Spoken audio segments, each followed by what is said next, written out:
یسوع مسیح کے زندہ جلالی عبادت کے نام میں ہم سب کی سلامتی ہو۔ آج کے اس دن کے تعلق سے، اس شام کے تعلق سے کلام مقدس میں سے بے شمار مضامین سیکھے جا سکتے ہیں۔ آج کے دن یسوع مسیح کا وہ حکم کہ جاگو اور دعا کرو، جاگنے اور دعا کرنے کے تعلق سے، اس کے علاوہ یسوع مسیح کا جو مقدمہ ہے وہ 3 طرح کی عدالتوں میں پیش کیا گیا، اس حوالے سے بھی مضمون جو ہے وہ سنایا جا سکتا ہے۔ پھر فصح کے تعلق سے بھی بات چیت ہو سکتی ہے، لیکن چونکہ آج ہم لارڈس ٹیبل میں، لارڈ سپر میں شامل ہونے کو جا رہے ہیں، تو آج کچھ باتیں تھوڑی دیر کے لیے، کیونکہ اس کے بعد ایک اور دعائیہ سیشن ہوگا، تو تھوڑی دیر کے لیے ہم اس خاص مضمون پہ جو ہے وہ بات چیت کریں گے۔ آئیے میرے ساتھ خدا کے زندہ کلام میں سے بڑا مشہور حوالہ کرنتھس کی کلیسیا کے نام لکھا گیا پولس رسول کا پہلا خط، اس کے 11ویں باب کی 23ویں آیت، اور میں چاہوں گا بڑی توجہ سے اس کو سنیے گا۔ کلام میں اس طرح لکھا ہے، کیونکہ یہ بات مجھے خداوند سے پہنچی اور میں نے تم کو بھی پہنچا دی کہ خداوند یسوع نے جس رات وہ پکڑوایا گیا روٹی لی اور شکر کر کے توڑی اور کہا، یہ میرا بدن ہے جو تمہارے لیے ہے، میری یادگاری کے واسطے یہی کیا کرو۔ اسی طرح اس نے کھانے کے بعد پیالہ بھی لیا اور کہا، یہ پیالہ میرے خون میں نیا عہد ہے، جب کبھی پیو میری یادگاری کے لیے یہی کیا کرو۔ خداوند کے کلام کا پڑھا، سنا اور سمجھا جانا ہم سب کے لیے برکت کا باعث ہے۔ میرے عزیزو، عشاء ربانی، لارڈس ٹیبل، لارڈ سپر، بے شمار نام جو ہے وہ ہم اس کو دیتے ہیں۔ آج کلیسیا کے اندر اس میز کی اہمیت آلموسٹ نہ ہونے کو ہے،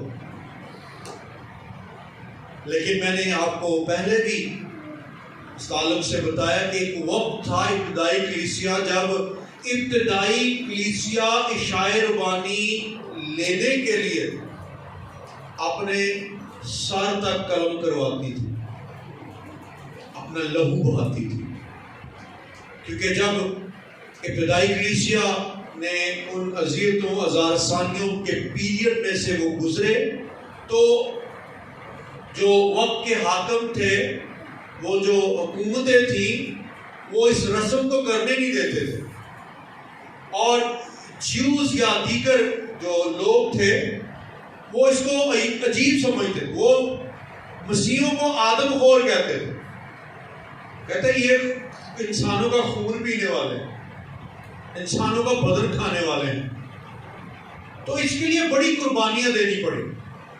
اور آج ہم اندازہ کر سکتے ہیں، جب عشاء ربانی کی میٹنگ ہو تو ہماری نظر میں اس کی کوئی ویلیو نہیں ہوتی، آئیں نہ آئیں، کھائیں نہ کھائیں، اس سے کوئی فرق نہیں پڑتا، اور لوگ اس کو اس طرح سے ویلیو نہیں دیتے، اہمیت نہیں دیتے جس طرح سے مسیح خداوند کے بدن اور خون کی امپورٹنس ہے۔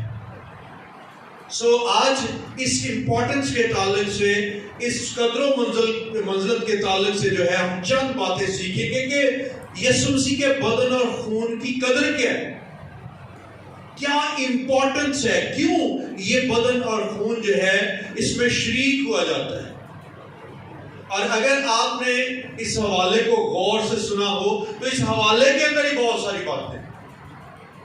پہلی بات جو پولس رسول کرتا ہے کہ یہ بات مجھے خداوند سے پہنچی. تو فرسٹ امپورٹنس اس تعلق سے بھی اس میز کی، یسوع مسیح کے بدن اور خون کی، اس دسترخوان کی یہ خاص اہمیت ہے کہ یہ دسترخوان کسی انسان کا مکاشفہ نہیں. یہ کہاں سے بات آئی ہے؟ اور پولس رسول اکثر ایسے موضوعات پہ، میں پچھلے دنوں گوشے میں کلام سنا رہا تھا، اور یسوع مسیح کے جیونے کے تعلق سے بھی وہ یہی کہتے کہ یہ بات مجھے پہنچی. I received these things، میں نے یہ مکاشفات، یہ ریویلیشن آسمان سے پائے. تو اپنے آپ ان باتوں کے اندر، ان جو ہے وہ آیات کے اندر جو پہلی امپورٹنس کہ یہ بات جو ہے یہ جسمانی نہیں ہے، زمینی نہیں ہے، خاکی نہیں ہے، یہ بات کیا ہے؟ آسمانی. تو آسمانی بات کی اپنی ایک امپورٹنس ہے. کیا خیال ہے؟ ایک تو زمین دیا گل ہے نا، ایک آسمان کی بات ہے. یہ بات مجھے خداوند سے پہنچی ہے اور میں نے تم تک پہنچا دی. کن تک؟ جو یسوع مسیح کے لوگ ہیں، وہ جو آسمانی لوگ ہیں، میں نے ان تک وہ بات پہنچا دی ہے. شاعر بانی کی پہلی اہمیت کہ یہ بات خداوند کی طرف سے ہے، اور خداوند کی طرف سے یہ مکاشفہ پولس رسول تک اترا ہے.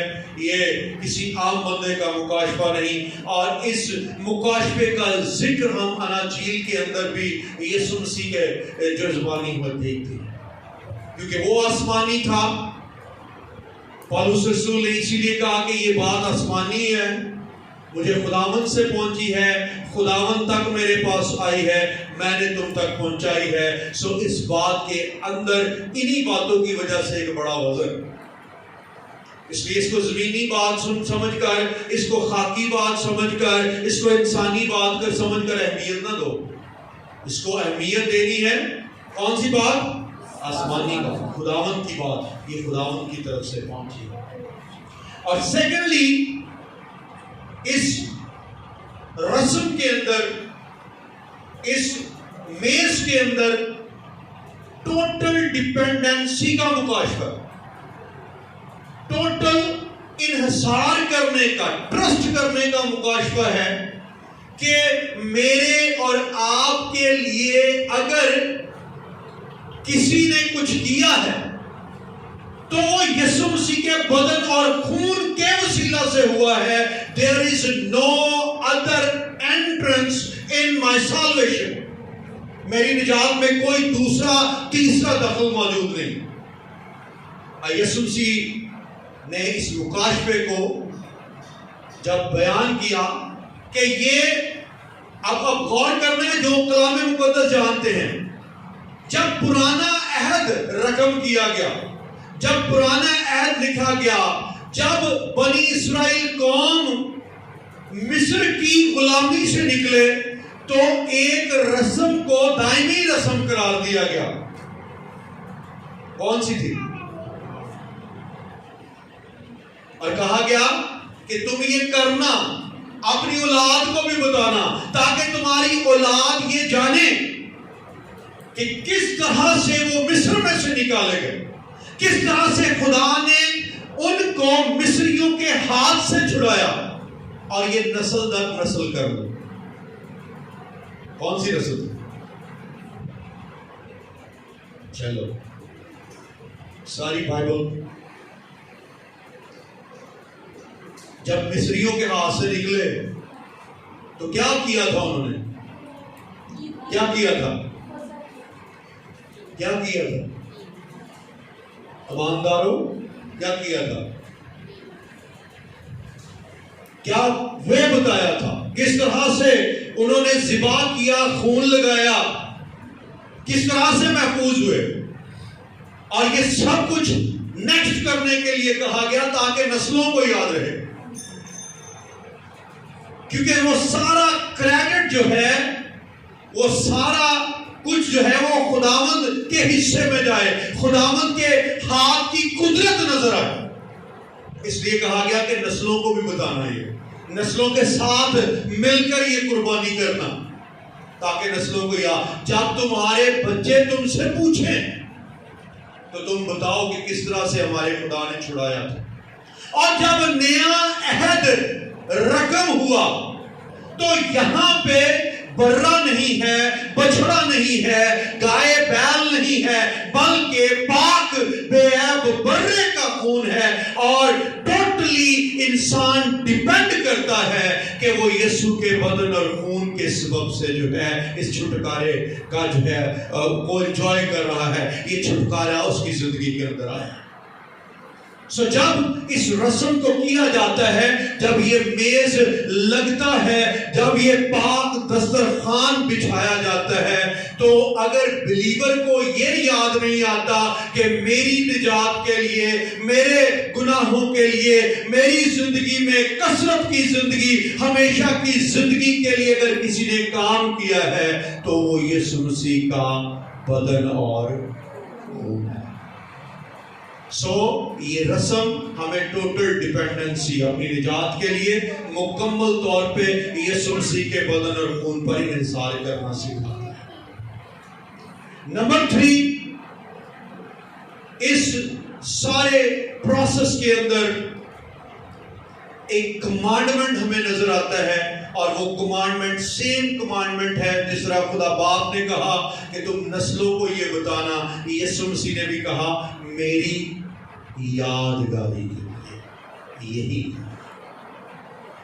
جس طرح سے پرانی عہد کی یادگاری تھی، اسی طرح سے نئے عہد کو بھی یاد، ایسے تو ٹائم کے نال گزرتا ہے، جس طرح ٹائم گزرتا جا رہا ہے، لوگ اس سارے دسترخوان کی اہمیت کو بھول چکے ہیں۔ ان کو نہیں پتا کہ اس دسترخوان کی اہمیت کیا ہے۔ یسوع مسیح نے کہا تھا میری یادگاری کے لیے یہ کرنا،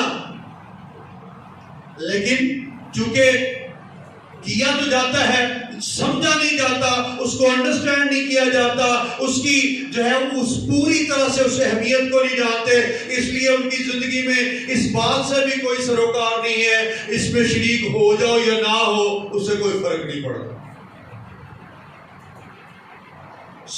تھرڈ امپورٹنس ہے کہ یہ یادگاری کا حکم، اس کو رکھنا ہی، جس طرح پیچھے حکم دیا گیا، یہاں بھی حکم دیا گیا کہ اس کو یاد کرنا ہے، اور یاد کرتے ہوئے یہ ہمیشہ یاد رکھنا ہے یہ میری یادگاری۔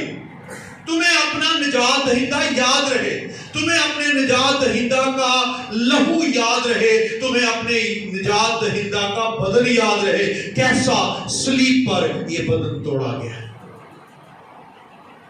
جس طرح سے پرانے عہد کو اس میں کفارے کے سارے پروسیس کو یاد رکھنے کے لیے بنی اسرائیل قوم کو کہا گیا، اسی طرح سے یسوع مسیح نے جب فصح کو عشاء ربانی میں تبدیل کیا تو نئے عہد کو یاد رکھنے کا حکم دیا گیا کہ باقاعدہ اس کو کیا کرنا، یاد رکھنا۔ چوتھی اس کی ویلیو یا امپورٹنس جو ہے وہ یہ ہے کہ اس میں ایک ایسی بات کا ہم اظہار کرتے ہیں جس کو بہت ساری قومیں مانتی نہیں۔ کیا کرنا؟ پہلا کرنتھی 11 باب کی 26 آیت میں، کیونکہ جب کبھی تم یہ روٹی کھاتے اور اس پیالے میں سے پیتے ہو تو خداوند کی موت کا، کیونکہ بہت سارے اس بات کا انکار کرتے ہیں کہ نہیں وہ اسی مرے، اور تم نے اس کا اظہار کرنا ہے جب کبھی تم اس بدن اور خون میں شریک ہو جاتے ہو، جب تم اس میل میں شریک ہو جاتے ہو تو اظہار کرو، کیونکہ بہت سے اس کو ڈینائی کریں گے، بہت سارے اس کا انکار کریں گے، اور آپ اس بات کو بڑی اچھی طرح سے فیس کرتے ہیں کہ بہت سارے اس کا انکار کرتے نہیں، وہ یسوع مسیح نہیں تھے۔ اس بات کو بھی یاد رکھنا ہے. This is another value. اور اس کی موت کے اظہار کرنے سے ایک اور دیگر جو اس کا مطلب ہمیں نظر آتا ہے وہ یہ نظر آتا ہے کہ میری خاطر اگر کوئی جان دینے والا ہے تو کوئی دوسرا شخص نہیں, وہ صرف خدا کا اکلوتا بیٹا یسوع مسیح ناصری ہے جس نے میری خاطر اپنی جان دی ہے. اور پھر یسوع مسیح کی میز میں شمولیت کا یہ مکاشفہ ہمیں کردار سازی کے لیے قائل بھی کرتا ہے. کس بات کے لیے قائل کرتا ہے؟ اس کے سبب سے ہمارا کردار ڈیولپ ہو, ہمارا کردار جو ہے وہ بنے. اور کس طرح سے یہ کردار سازی کے لیے ہمیں جو ہے وہ قائل کرتا ہے. 27ویں آیت میں دیکھیں تو لکھا ہے اس واسطے جو کوئی نامناسب طور پر خداوند کی روٹی کھائے یا اس کے پیالے میں سے پیے وہ خداوند کے بدن اور خون کے بارے میں. اس کا مطلب یہ ہے اس سے پہلے کہ تو کھائے تجھے نامناسب سچویشن سے باہر آنا ہے, تجھے ایسی زندگی سے باہر آنا ہے. آج جتنا دل کا آتا نا منہ چوک کے لا لے گا, اس سے کوئی سروکار نہیں ہے. زندگی کیسی ہے اس سے کوئی سروکار نہیں ہے. کریکٹر کیسا ہے اس سے کوئی سروکار نہیں ہے. اس میز اور اس کے میز کے اندر جو ہے بدن اور خون کی امپورٹنس جانتے ہیں یا نہیں جانتے, جس طرح سے دل چاہا اس طرح سے لے لیا. لیکن یاد رکھنا ہے کلام کہتا ہے نامناسب طور پہ نہیں کھانا. اس کا مطلب ہے کہ ہمیں اپنی زندگی کے اندر جو ہے وہ مناسب سچویشن میں ایک مناسب کریکٹر میں موو کرنا. اور یہ ہمارے کردار کو بنانے کے لیے بھی ہمیں قائل کرتا ہے کہ اگر کردار ٹھیک نہیں ہے تو نہ کھاؤ, اور اگر تم جان گیا ہو کہ اس کے کھائے بغیر گزارا نہیں ہے تو اپنے کردار کو ٹھیک کرو, اس کی کردار سازی کرو. یہ بدن اور خون کی شراکت جو ہے وہ ہماری کردار سازی کے لیے بھی ہمیں ابھارتی ہے. اور پھر اس کے اندر ہمیں خود کو پرکھنے کا موقع بھی ملتا ہے. ہو سکتا ہے ہم اپنی زندگی میں اس بات میں جو ہے وہ چیزوں میں ڈینائی کرتے ہو یا موقع نہ ملتا ہو یا سوچتے نہ ہو, لیکن خداوند کی میز ہمیں یہ موقع بھی فراہم کرتی ہے کہ اس سے پہلے کہ تم اس بدن اور خون کو لینے کے لیے اپنے قدموں پہ کھڑے ہو, لائن میں لگو, اس سے پہلے کہ تم اس میں شریک ہو, پہلے کس چیز کو چیک کر لو؟ اپنے آپ کو چیک کر لو. اور اگر چیک کر رہے ہو اور چیک کرنے کے بعد تمہیں لگ رہا ہے کہ تم ٹھیک ہو تو پھر شریک ہو جاؤ. یہ ہمیں جو ہے وہ سیلف انالیسس کرنے کا بھی موقع دیتا ہے یہ دسترخوان.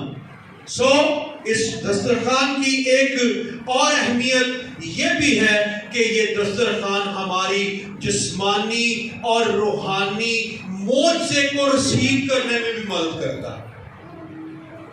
کیونکہ کیا لکھا کہ جنہوں نے اسی سبب سے تم میں بتیرے کمزور اور بیمار ہیں اور بہت سے سو بھی گئے. یہ کون سے لوگ ہیں جنہوں نے نامناسب طور پہ لیا, اور جنہوں نے مناسب طور پہ لیا ان کے اندر کمزوری نہیں آئی, ان کے اندر قدرت داخل ہوئی ہے. ان کے اندر بیماری نہیں, ان کے اندر شفا نے کام کیا ہے. لیکن جب نامناسب طور پہ لیا تھا تو یہ سارے روگ لگے. یہ ہمیں ہماری زندگی کے اندر معجزے کو ریسیو کرنے کے بھی قابل بناتا ہے یہ دسترخوان. یہ مسیح خداوند کی میز جو ہے وہ ہمیں اس قابل کرتی ہے. پھر اس کے ساتھ ساتھ ایک اور ویلیو, بہت ساری ویلیوز اس کے اندر ہمیں مل سکتی ہیں, لیکن ایک اور ویلیو ہماری زندگی کے اندر ہمارے سارے کیے گئے گناہوں کی معافی کی تصدیق بھی ملتی کہ ہم معاف کیے گئے اور ہمارا کفارہ دیا گیا ہے. آئیے متی کی انجیل اس کے 26ویں باب کی 28ویں آیت کو اگر ہم پڑھیں. متی اس کے 26ویں باب کی 28ویں آیت میں, کیونکہ یہ میرا دلوں کے لیے گناہوں کی معافی کے واسطے بہایا جائے. That's a confirmation کہ ہمارے گناہ معاف ہوئے ہیں. ہمارے گناہ کیا ہوئے ہیں؟ معاف ہوئے ہیں. اس لیے میرے عزیزو اس بات کو ہمیشہ یاد رکھنا ہے. ہمیشہ یہ بات ہمارے دلوں کے اندر، ہمارے ذہنوں میں رہنی چاہیے کہ یہ میز جو ہے، خداوند کی میز، خداوند کا دسترخوان، یہ کوئی معمولی بات نہیں، اور یہ غیر اہم بھی نہیں ہے کہ ہم اس میں شریک ہوں یا نہ. بہت دفعہ بتایا جاتا ہے کہ اگلے توارے شاعر بانی ہوگی، جو آئے ہیں وہ بھی آئیں اور جو نہیں آئے ان کو بھی بتائیں گے شاعر بانی ہے. تے دل کرے جڑے بیٹھے سننے والے وہ بھی کوئی گل نہیں کہہ رہا، اگلی ہری صحیح. شریک ہوں یا نہ ہوں اس سے کوئی فرق نہیں پڑتا. بہت سارے لوگوں کی زندگی کے اندر اس کی وہ امپورٹنس نہیں ہے جو خداوند یسوع مسیح اس کو مقرر کرتے ہوئے بتا گئے ہیں. پالوس رسول اس بات کو رسیو کرنے کے بعد بتاتے ہیں، یا جس طرح سے ابتدائی کلیسیا نے اس کو امپورٹنس دی ہے، آج ایماندار کی زندگی کے اندر اس طرح سے اس کی امپورٹنس نظر نہیں آتی. سو میرے عزیزو، جب آج شام ہم اس بدن اور خون میں شریک ہوتے ہیں، جب عشاء ربانی ہم رسیو کرتے ہیں، تو یہ ساری باتیں بہت ضروری ہیں کہ ہمیں یاد بھی ہوں. کیونکہ یادگاری صرف یہ نہیں ہے کہ ہم نے یاد کر لیا اور اس کو لے لیا. یادگاری میں وہ سب باتیں ہیں جن کو ابھی ہم نے پڑھا ہے. کون کون سی یادگاری ہے؟ کہ یسوع مسیح نے ہمارے لیے جان دی، یسوع مسیح نے ہمارے گناہوں کو معاف کیا ہے، یسوع مسیح نے ہماری زندگی کے اندر اس بات کو امپورٹنس دی ہے کہ ہماری کردار سازی ہو. یسوع مسیح ہماری زندگی کے اندر ون اینڈ اونلی وہ ذریعہ، وہ وسیلہ ہے جس کی وجہ سے ہم نے نجات پائی ہے. سو یہ کبھی بھی ہماری زندگی میں ہمیں بھولنا نہیں چاہیے.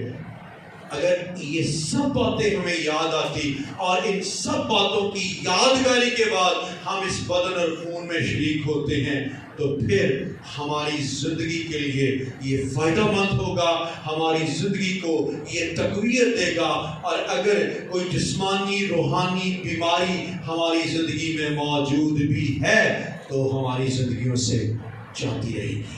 آئیے کچھ دیر کے لیے ہم اپنے قدموں پہ کھڑے ہوں اور اس بدن اور خون کی شراکت پر غور کریں. اس سے پہلے کہ ہم عشاء ربانی میں شریک ہوں، اس کو رسیو کریں. آئیے ان سب امپورٹنٹ باتوں کو یاد